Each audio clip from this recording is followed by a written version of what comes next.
नमस्कार, वंदन, प्रणाम। कृपया ओम हिमांशु श्री का हार्दिक वंदन, नमस्कार, प्रणाम स्वीकार करें। आज मैं आपको समझाने जा रहा हूँ श्रीनाथ जी। श्रीनाथ जी की जो पवित्र आकृति है, उसका पवित्र संदेश। ये आकृति हमें क्या दर्शाती है? पहले तो मैं ऐसा कहूँगा, जहाँ पर भी आप मूर्ति का दर्शन करें या चित्र का दर्शन करें, भगवत अवस्था का स्मरण करें। हर चित्र भगवान का या मूर्ति भगवान की, ये संदेश है मनुष्य को भगवत अवस्था का। मनुष्य का अर्थ समझना। मनुष्य का अर्थ है मन की यात्रा। मन की यात्रा का अर्थ क्या? अपेक्षा की यात्रा, इच्छा की यात्रा, कुछ पाने की अपेक्षा, कुछ खोने का डर प्रतिपल हमारे साथ रहता है। और इसके साथ जुड़ती है जीवन की समस्या, जीवन के दुख, पीड़ा, संताप, हताशा, निराशा, भय, चिंता, अहंकार, क्रोध, घृणा, ईर्ष्या, तिरस्कार, लोभ, मोह, काम वासना। ये सारे मन की यात्रा के साथ साथ ही हमें छूते रहते हैं। भगवत अवस्था की व्याख्या अगर मैं करूं शब्द में, तो हर मूर्ति और हर चित्र भगवान का मनुष्य को संदेश है कि मनुष्य यात्रा है। यहां से जो शिखर है इस पृथ्वी पर भगवत अवस्था का, वहां पर मनुष्य को पहुंचना है। भगवत अवस्था का अर्थ क्या हुआ? ज्योतिर्मय अवस्था कहो, उसे ज्ञान सबर अवस्था कहो। इसकी व्याख्या मैं ऐसा कहूंगा, जहां पर पाने की सारी अपेक्षा समाप्त हो गई। भीतर से हमने प्रयत्न नहीं किया, हमने तो इच्छा के पीछे पीछे भागते भागते भागते दौड़ते ऐसी अवस्था प्राप्त होती है कि ना कुछ पाने की अब इच्छा रही, ना अपेक्षा रही, ना आकांक्षा रही, ना कुछ खोने का डर रहा, ना भय रहा, ना चिंता रही। जो कुछ भी मिला हुआ है, उपलब्ध है, उपस्थित है, इसमें स्वयं में स्वयं से तृप्त। जो कुछ भी मिला हुआ है, उपलब्ध है, उपस्थित है, इसमें स्वयं में स्वयं से संतुष्ट। सारी फरियाद समाप्त हो गई इस पृथ्वी की सर्व व्यक्तियों के लिए या जीवन की परिस्थितियों के लिए।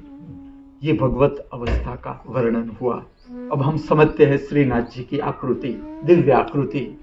पहले तो हम समझते हैं श्री का अर्थ। श्री का अर्थ है प्रकाश, ज्ञान सबर प्रकाश, जो हमारे सबके भीतर है।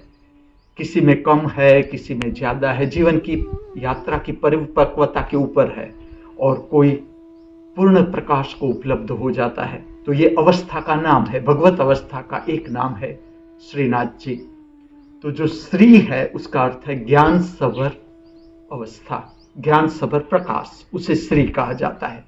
नाथ के साथ तीन बात जुड़ती है। नाथ का अर्थ होता है परमपिता, हमारे पालन पोषण करने वाला, हमें सही दिशा में ले जाने वाला, हमारी रक्षा करने वाला, उसे कहा जाता है परमपिता, नाथ। फिर से कहूं, नाथ का अर्थ है पालन पोषण करने वाला, हमारी रक्षा करने वाला, और हमें सही दिशा में मार्गदर्शित करने वाला, हमें चलाने वाला कि आप इस दिशा में आओ, आप भी प्राप्त कर लोगे भगवत अवस्था। उसे कहा जाता है श्रीनाथ जी। अब श्रीनाथ जी की आप आकृति देखोगे तो सबसे पहले मैं आपको एक रहस्य बताऊं। आप कोई भी आकृति देखो, मूर्ति देखो, इसमें दो बात होगी। या तो खुली आंख होगी, पूरी खुली आंख, जो दर्शाती है स्वप्न रहित, कल्पना रहित आंख, शुद्ध आंख, स्पष्टता, देखने की स्पष्टता।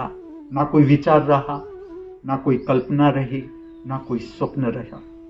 विचार रहित, कल्पना रहित, स्वप्न रहित आंख, जहां इच्छा ही समाप्त हो गई। तो या तो आप आकृति में, भगवत आकृति में, या तो खुली आंख देखोगे पूरी, या अर्धनिमीलित आंख। ये जो आंख दर्शाई गई है श्रीनाथ जी की, ये दर्शाई गई अर्धनिमीलित। अर्धनिमीलित का अर्थ है आधी खुली आंख, आधी बंद आंख, और नासिका के अग्रभाग देखने का तनाव रहित प्रयत्न, ये ध्यान की विधि है।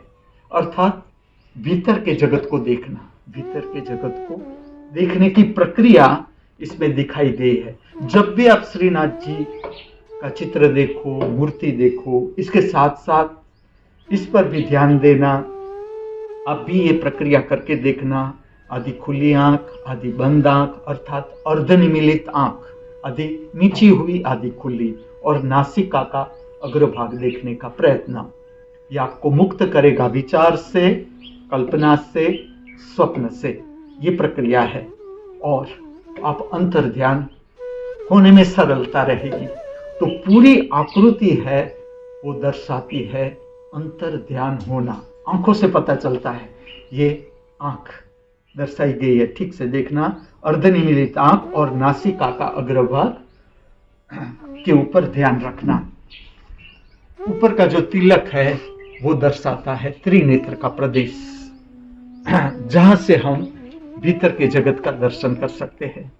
अब आप ऊपर देखोगे तो मोर मुकुट दिखाया गया है, मोर मुकुट। और आप मुकुट भी देखोगे, ऐसा स्पष्ट नहीं है कि ये मोर मुकुट ही है, लेकिन मोर मुकुट है, ये इसका शेप है। आप देखोगे तो मुकुट है और इसमें मोर पिच की आकृति दर्शाई गई है। ये दिखाता है, मोर पिच दिखाता है जीवन का स्वीकार। हजार रंग मोर पिच में, सारे के सारे रंग मोर पिच में भरे हुए हैं। अर्थात जो जीवन की विविध परिस्थितियां हैं, विविध रंग, सुख दुख, मान अपमान, हार जीत, सारे के सारे रंग जीवन का, उसका स्वीकार, पूर्ण स्वीकार। एक तो ये बात भी है, और दूसरा मस्तिष्क का जो ऊपर का क्षेत्र है, मस्तिष्क का, वो पूरा प्रज्वलित दिखाया गया है। प्रज्वलित बुद्धि की प्रज्वलित अवस्था इस मुकुट में दिखाई गई है। अर्थात प्रकाश सभर अवस्था, जहां से ज्ञान प्रकट होता है, जिसे हम कहते हैं श्रीनाथ जी का अर्थ ही है कि अब भीतर अंधकार न रहा, अज्ञान का अंधकार समाप्त हो गया, अब पूर्ण ज्ञान सभर अवस्था, ज्ञान का प्रकाश। तो पूरा ऊपर का क्षेत्र है मस्तिष्क का क्षेत्र, जिसे पातंजलि कहते हैं सहस्त्रार चक्र, अनेक दीपों वाला प्रदेश। इसमें यह दिखाया गया है कला के माध्यम से, आकृति से माध्यम से, कि पूरा प्रज्वलित प्रदेश, मस्तिष्क का पूरा प्रज्वलित प्रदेश, ज्ञान सबर अवस्था, ज्ञान सबर प्रकाश। अब आप देखोगे, पूरा फिगर देखोगे तो इसमें श्रृंगार ही श्रृंगार है। आप देखो, पूरा फिगर श्रृंगार है। क्या दर्शाता है श्रृंगार? श्रृंगार दर्शाता है जीवन का आनंद कहो, उल्लास कहो, प्रसन्नता कहो, और जीवन का उत्सव। ये सारा जुड़ता है श्रृंगार के साथ। आप करके देखना, चाहे भगवान की मूर्ति हो, चित्र हो, उसको श्रृंगार करके देखना, भीतर की हताशा समाप्त हो जाएगी। अगर निराशा ने आपको घेर लिया है और आप पूजा में फूल रखना, भगवान की मूर्ति को सजाना, आप थोड़ी क्षणों में पाओगे आपके भीतर से हताशा, निराशा समाप्त हो गई। तो जो श्रृंगार दिखाया गया है वो दिखाया गया है जीवन का उल्लास और आठों प्रहर आनंद।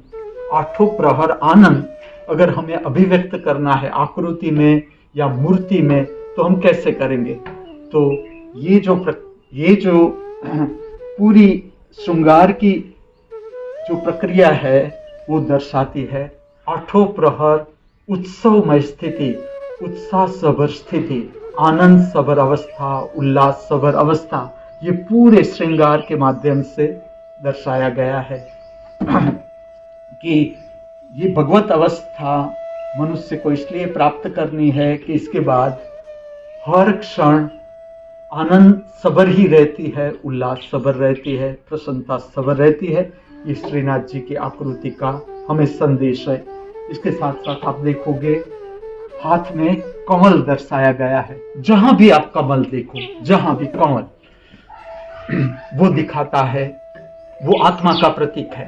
किस तरह से मैं बताऊं? जो कमल है उसकी विशिष्टता है कि वो कादव में होता है, फिर भी कादव छू नहीं सकता।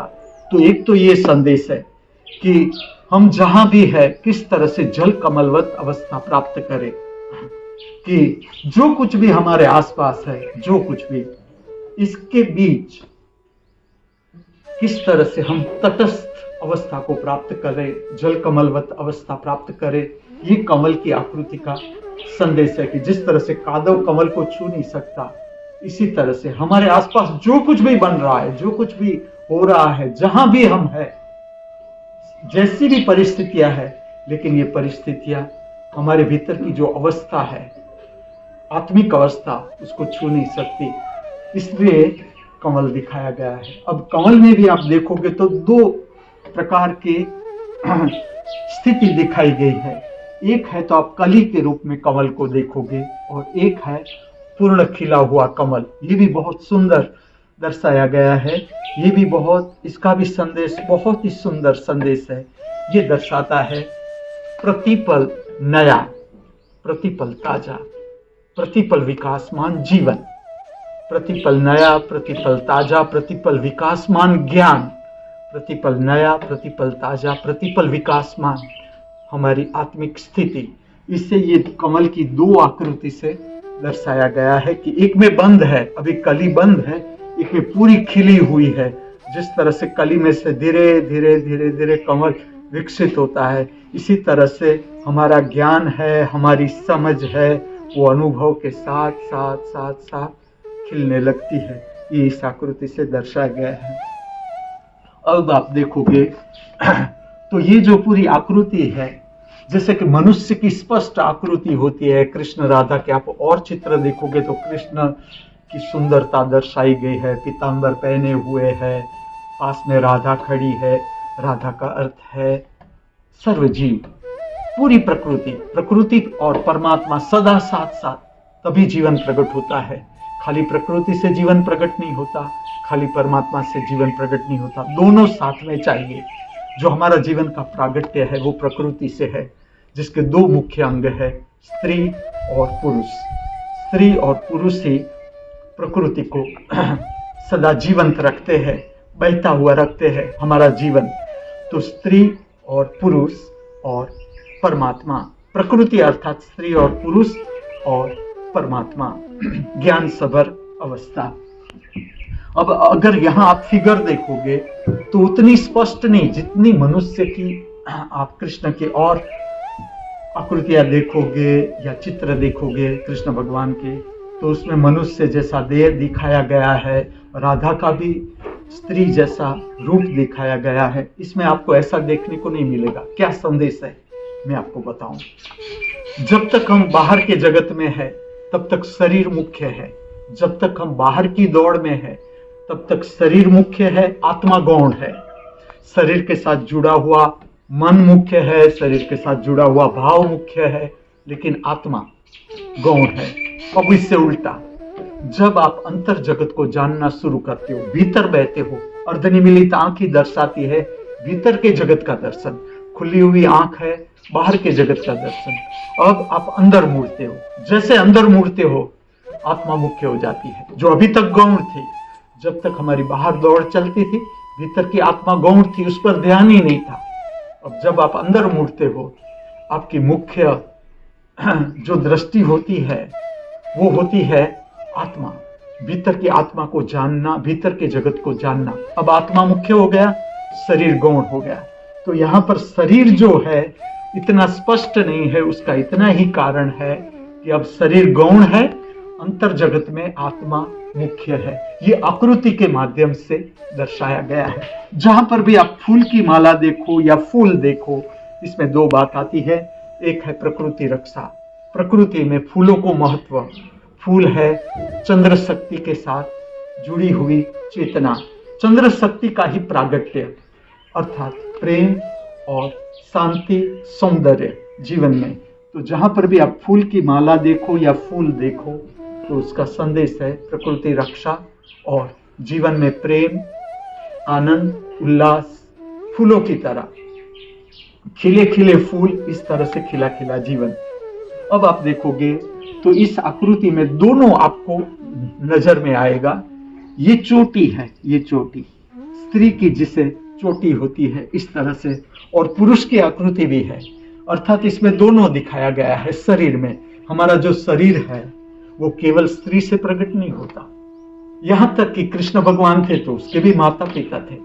तो माता पिता से हमारा भौतिक शरीर प्रकट होता है, तो हमारे भीतर दोनों है, स्त्री शक्ति भी है और पुरुष शक्ति भी है, अर्थात चंद्र शक्ति भी है और सूर्य शक्ति भी है। ऐसा योग की भाषा में कहे तो ईडा नाड़ी, पिंगड़ा नाड़ी। तो ये दोनों हमारे भीतर है, ये शक्ति दोनों हमारे भीतर है। और जब हम ज्ञान सबर अवस्था प्राप्त करते हैं, इच्छा तब तक है हमारे भीतर, इच्छा जो है वो तब तक है जब तक हमारे भीतर की स्त्री शक्ति और पुरुष शक्ति के बीच इम्बैलेंस है, असंतुलित है, तब तक इच्छा प्रकट होती रहती है। जैसे भीतर की शक्ति दोनों, स्त्री शक्ति और पुरुष शक्ति, सूर्य शक्ति और चंद्र शक्ति संतुलित हो जाती है, बैलेंस हो जाती है, इच्छा समाप्त हो जाती है। न कुछ पाने की इच्छा रही, न कुछ खोने का डर रहा। तो इस आकृति में इसी तरह से दोनों शक्तियों का मिलन दर्शाया गया है कि पुरुष की आकृति भी है लेकिन ये चोटी स्त्री की है। तो इस आकृति में इस तरह से दोनों शक्ति का संतुलन दर्शाया गया है। ठीक से आप आकृति देखोगे तो इसमें स्त्री भी आपको नजर नहीं आएगी और पुरुष भी नजर नहीं आएगा, क्योंकि अब ये संतुलित अवस्था में है। स्त्री शक्ति भी संतुलित है, पुरुष शक्ति भी संतुलित है। इस तरह से इस आकृति को दर्शाया गया है। अब आप देखोगे तो एक हाथ ऊपर है और इसके हाथ में लहराता हुआ जो पल्लू दिखाया गया है, ये और कुछ भी नहीं, जीवन का उत्सव। एक हाथ में आप देखोगे तो बांसुरी भी दर्शाई गई है कि हंसता, नाचता, गाता, उत्सव में जीवन, ये आकृति के द्वारा स्पष्ट होता है। जब भी श्रीनाथ जी की आकृति देखो तो मुझे भी याद करना भूलना नहीं।